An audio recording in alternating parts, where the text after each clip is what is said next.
అందరికీ నమస్కారం అండి. ఆనందంగా జీవితాన్ని ఆస్వాదించడానికి అమ్మ మాటకు స్వాగతం. ఈరోజు మధ్యాహ్నం బయలుదేరి పర్ణశాలకు వెళ్తున్నామండి. నరసమ్మని తీసుకుని వెళ్తున్నాను.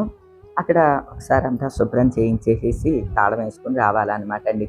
ఎందుకంటే శ్రావణ మాసంలో మొదటి శ్రావణ శుక్రవారం పూజ పర్ణశాలలో చేసుకోవాలి అని అనుకుంటున్నాను. ఇంకా రెండో వారం వరలక్ష్మి వ్రతం ఎలానో ఆనంద నిలయంలో చేసుకుంటానండి. మొదటి వారం పూజ మాత్రం అక్కడే చేసుకోవాలి అని డిసైడ్ అయ్యాను అనమాట. అందుకనే నరసమ్మని తీసుకుని వచ్చానండి. మొత్తం అంతా కూడాని శుభ్రం చేసేసి అంతా నీట్‌గానే ఉన్నాదిలెండి. తడిగుడ్డ అవి పెట్టేసేస్తే బావుంటది కదా!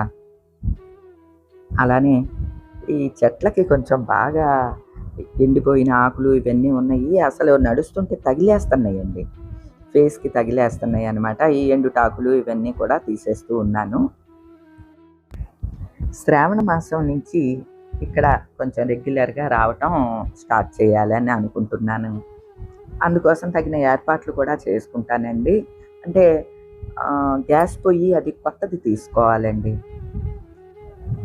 ఇంకా అలానే కొన్ని సామాన్లు, అట్లానే వంటకి కావాల్సిన వస్తువులు, అంటే పాత్రలైతే ఉన్నాయి. వంటకి కావాల్సిన సరుకులు ఇటువంటియన్నీ కూడా తెచ్చుకుని ఇక్కడ అన్నీ సమకూర్చుకోవాలనమాట అండి. కాకపోతే మనకి ఈ సంవత్సరం శ్రావణ మాసం స్టార్టింగ్‌లోనే మొదటి వారం పూజ వచ్చేసింది కాబట్టి ఫస్ట్ పూజ కోసమే ఏర్పాటు చేసుకుంటున్నాను అనమాట అండి. మా పర్ణశాలలో చాలా అరటి చెట్లు ఉంటాయండి. 4, 5 రకాల అరటి చెట్లు. అసలు చిన్నయి పెద్దయి అన్నీ కలిపితే ఒక 50 అరటి చెట్లు ఉంటాయండి. కానీ ఇప్పుడు ఒక్కటి కూడా గెలలేదండి. అసలు ముందంతా కూడా అండి ఒక 15 రోజులకు ఒకటి దిగిపోయినట్లుగా గెలలు భలే దిగిపోయినాయండి. అన్నీ పంచిపెడతా ఉన్నాను.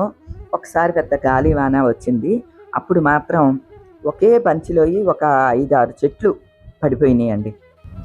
ఈ బంచిలోయేనండి మొత్తం సగానికి పడిపోతే మళ్ళీ ఆ సగం బతుకుతాయో లేదో అని అనుకున్నానండి. అరటి చెట్లు పడిపోయినాయండి.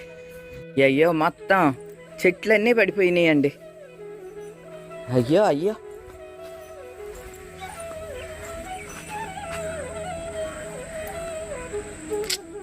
ఎన్ని చెట్లు పడిపోయినాయో, ఎన్ని పడిపోయినాయో చూడండి. 1, 2, 3, 4, 5. అయ్యయ్యో అయ్యో దేవుడా, ఏంటి దేవుడా ఇన్ని చెట్లు పడేసావు. ఇగోండి ఓ బుజ్జి గెల కూడా ఉంది. అయ్యయ్యో ఈ బంచి పడిపోయినాయండి ఇటు ఇవన్నీను.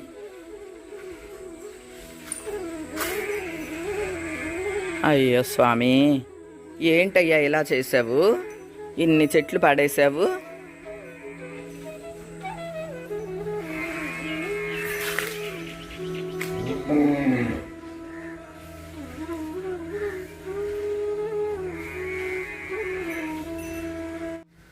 చెట్లే పడిపోయినాయి అనుకున్నాం కదా. ఇలా రండి, 6 చెట్లు పడిపోయినాయి కదండి.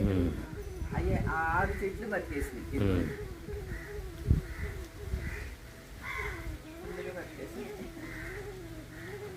కరెక్ట్గా జూన్ 1వ తారీఖున అరటి చెట్లన్నీ పడిపోయినాయి అని చెప్పి నేను వీడియో పెట్టానండి. ఇప్పుడు ఆగస్టు ఒక 15 రోజులు వేసుకోండి పోనీ, అంటే 2 నెలల 15 రోజులకి చక్కగా చెయ్యెత్తు అరటి చెట్లు భలే వచ్చేసేసినాయండి. 6 చెట్లలో ఒక్కటి కూడా ఇది అవ్వకుండా మొత్తం 6 చెట్లు బ్రతికేసినాయి అన్నమాట అండి.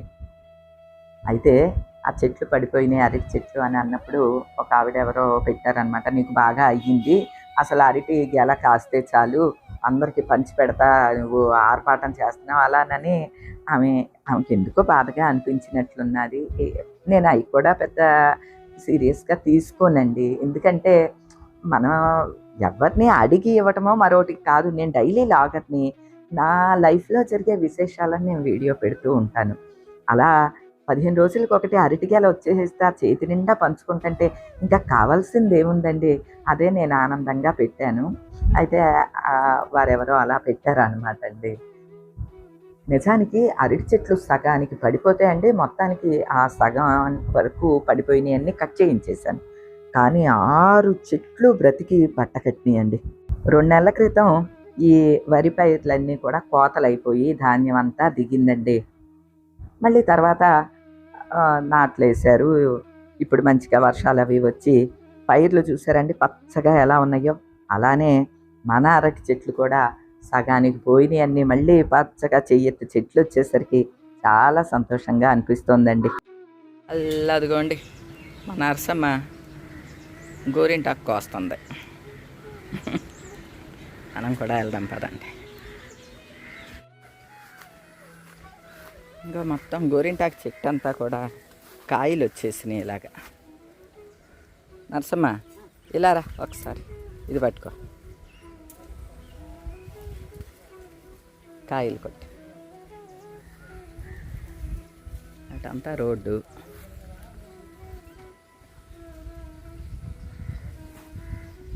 కోస్తుంటేనే మళ్ళీ మంచిగా వస్తుంది గోరింటాకు. ఇదిగో అవునా,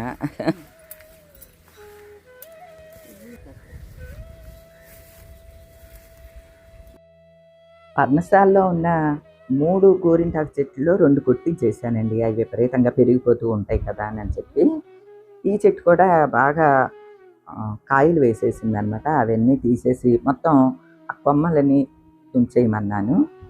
అవన్నీ కూడా గోరింటాకు అంతా తీసుకెళ్ళి మన ఇంటి దగ్గర వాళ్ళకి, నరసమ్మ కూడా ఎవరికో ఇచ్చుకుంటానని అంది, వాళ్ళకి అందరికీ కూడా పంచిపెట్టేయి అని చెప్పి గోరింటాకు దుయ్యమన్నానండి. దుయ్యటం అంటే కష్టం అమ్మ, కొమ్మలు తీసేస్తాను మళ్ళీ బాగా వస్తాయి అని చెప్పి నరసమ్మ కొమ్మల్ని ఇరుస్తుంది అనమాట అండి. ఏదో ఒకటండి, మన చేతి నుంచి అంత అందరికీ పంచుకునే అవకాశం భగవంతుడు ఇస్తున్నాడు అనంటే, ఓ పండో ఫలమో పుష్పమో ఆకో కాయో కూరో ఏదో ఒకటండి ఇస్తున్నాడు అంటే భగవంతుడి అనుగ్రహం మన మీద ఉందనే కదండి అర్థం. అంటే భగవంతుడు అనుగ్రహించింది మనం ఒక్కళ్ళమే తిన్నామనుకోండి సంతోషమే, కానీ మనతో పాటు నలుగురికి పంచిపెట్టామనుకోండి అది ఆనందం. ఇలాంటి చిన్న చిన్న విషయాలను కూడా మీతో ఎందుకు షేర్ చేసుకుంటానో తెలుసా అండి. ఒక్కోసారి మన మైండ్కి తట్టదు. ఇలా 1-2 వీడియోస్ చూసామనుకోండి, నిజమే కదా మన ఇంట్లో పలానాది ఉంది, లేదా మనకు పలానాది వచ్చింది, ఈసారి మనం కూడా అలా ఇద్దాము అని 1-2 సార్లు మనం మైండ్లో అనుకుంటే అది ఇక మర్చిపోమన్నమాట అండి. అందుకని నేను ప్రతి ఒక్క చిన్న విషయాన్ని మీతో షేర్ చేసుకుని ఆనందం పొందుతూ ఉంటానండి.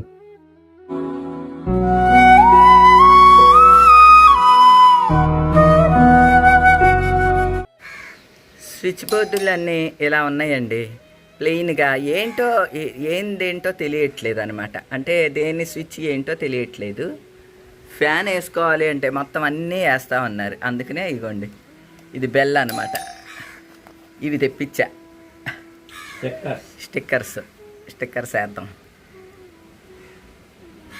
ఇదిగోండి అన్నీ వెలిగించండి. ఇదేమో కాలింగ్ బెల్లు, ఇదేమో ఇక్కడ ట్యూబ్ లైటు, ఇదేమో సందులో బల్బు, ఇదేమో ఇక్కడ ఫ్యాను, ఇదేమో సందులో ట్యూబ్ లైటు, ఇదేమో ఇక్కడ బల్బు కృష్ణయ్య దగ్గర బల్బు, ఇదేమో పైన ఈ లైట్లు, ఇదేమో గేట్ లైట్లు.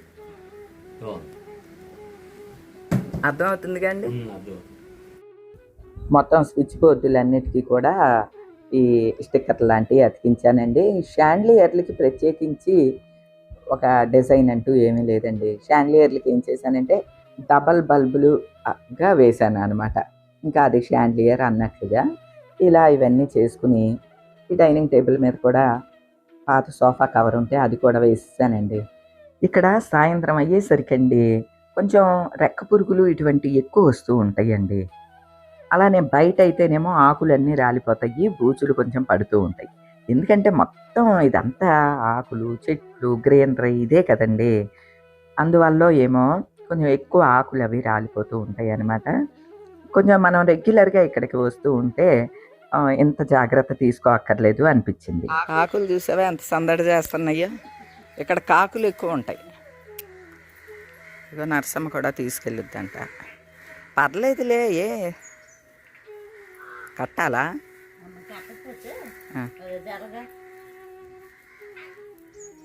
సరే కట్టు.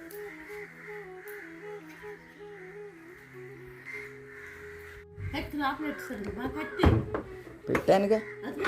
ఏది కాదు, లోన్ పెట్టేస్తాను. పద, ఫోన్ అది.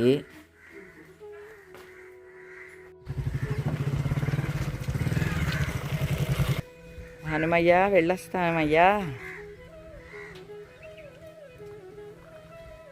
By bye హనుమంతయ్యా.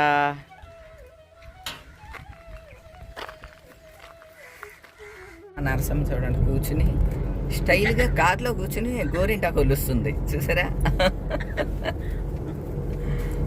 గోరింటాకు చూసేస్తుంది. శివయ్య వెళ్ళొస్తాను నాయనా. ఇంట్లో గోరింటాకు పండగలాగా ఉన్నది చూడండి. గోరింటాకు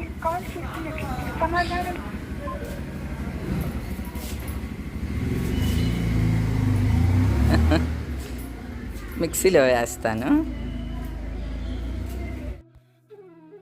మన ఇంటి దగ్గర వాళ్ళందరి కోసం కూడా అందరికీ తలా అంతా పంచిపెట్టాను అనమాట అండి. నేను మాత్రం ఇగో నర్సమ్మ దూసి ఆకు ఉంచింది కదా, ఇంత కూడా ఎక్కువే అవుతుందండి నాకు. సరే మా ఫ్రెండ్ రత్నాకి కూడా పంపిద్దాము అని చెప్పి ఫోన్ చేస్తున్నాను. ఎవ్రీ ఇయర్ తనకి పంపిస్తా. అయితే తను ఫోన్ లిఫ్ట్ చేయట్లేదు అనమాట. సరే గ్రైండ్ చేసేద్దాం ముందు అని చెప్పి ఇగండి మిక్సీలో వేసేస్తున్నాను అనమాట. ఏమంటే గోరింటాకు మిక్సీలో వేసేటప్పుడు చిన్న చిట్కా ఏంటంటే, విప్పరు అని ఉంటుంది కదా, బర్ర బర్ర అని నొక్కుతాం చూడండి, అలా ఆగి ఆగి మిక్సీ వేస్తే త్వరగా నలుగుద్దండి. లేకపోతే ఒకేసారి మనం 1లో పెట్టి 2లో పెట్టి మిక్సీని తిప్పామనుకోండి, బర్రమని తిరుగుద్ది తప్ప ఆకు నలగదు. అప్పుడు నీళ్లు వేయాల్సి వస్తుంది. నీళ్ళు ఎక్కువ వేసిన కాడి నుంచి పలసన అయిపోతుంది. అదే మీరు విప్పర్లో అంటే మా దాంట్లో అయితే విప్పర్ అని ఉంటుంది, అడుగున రౌండ్ బటను, ఆగి ఆగి అది నొక్కితే చాలన్నమాట. ప్రతి మిక్సీకి ఉంటుంది అనుకుంటా. అలా చేసి చూడండి, త్వరగా నలుగుతుందండి. మెత్తలేయం చిలకలు సందడి సందడి చేస్తున్నాయి. సాయంత్రం పూట కూడా చిలకలు బాగా వస్తాయండి. వినిపిస్తున్నాయా మీకు? ఫ్రెష్గా స్నానం చేసి పెట్టుకుంటానండి. మొత్తం చెమటలతో ముద్దయిపోయాను. ఇప్పుడు ఆ గోరింటాకు తీయటానికి వెళ్ళాను అనుకోండి, ఎగిరిపోతాయి తయ్యమని.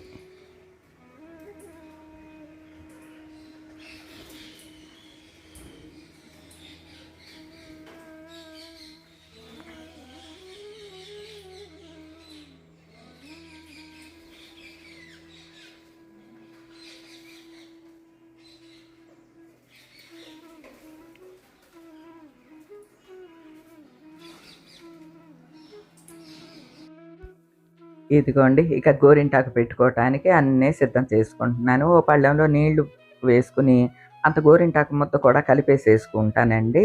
ఇవేమో పాదాలు పెట్టుకోవటానికి అనమాట.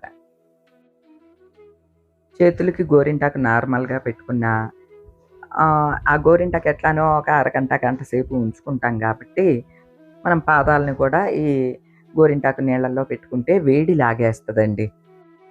అంటే మన బాడీలో ఉన్న వేడినంతా లాగేసే గుణం గోరింటాకు ఉంటుంది అనమాట. అలా పనిచేస్తుంది. అలానే మా గోరింటాకులో ఏమీ కలపమండి. అంటే చింతపండు అవి వేస్తారు కదా, అవేమీ వెయ్యం, కానీ లక్కలా పండుద్దండి. ఇదిగోండి గోరింటాకు ఎలా పండింది.